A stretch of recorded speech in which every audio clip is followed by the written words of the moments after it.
அரசியலுக்கு வந்ததிலிருந்தே நம்மளை பற்றி நிறைய சில வதந்திகள், அந்த டீம் இந்த டீம் அப்படிலாம் சொல்லிக்கிட்டு இருக்காங்க இல்லையா.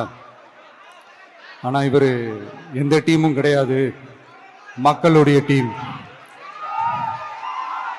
பீப்புள்ஸ் டீம் அப்படின்னு எல்லாருக்கும் தெரிஞ்சதுக்கப்புறம் வேற என்ன அவதூறு பரப்பலாம் இவர் மேலே அப்படின்ட்டு ட்ரை பண்ணி எல்லாமே அவங்களுக்கு ஒர்க் அவுட் ஆகலை.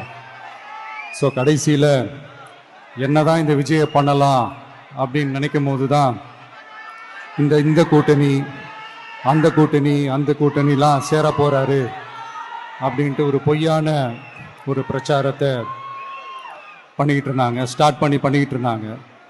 இந்த நியூஸ் எல்லாம் கேட்டு நீங்கள் கொஞ்சம் கன்ஃபியூஸ் ஆயிருப்பீங்க. அதனால் இங்கே மறுபடியும் ஓப்பனாக தெளிவாக ஒரு விஷயத்தை நான் சொல்கிறேன்.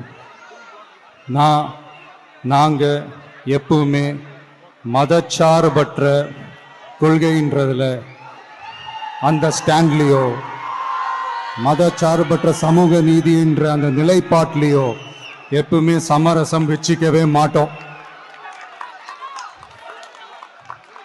நம்மளுடைய தலைமையில தான் ஆட்சி அப்படின்றதுல எப்பவுமே உறுதியா இருக்கிறோம். நம்மளுடைய முதல் மாநாட்டில் கூட நான் சொன்ன மாதிரி அரசியலில் யாருக்காகவும் எதுக்காகவும் எந்த விதமான ஒரு சமரசமும் நம்ம வச்சுக்க போறதே இல்லை. அந்த பேச்சுவார்த்தையே கிடையாது. சரிங்களா?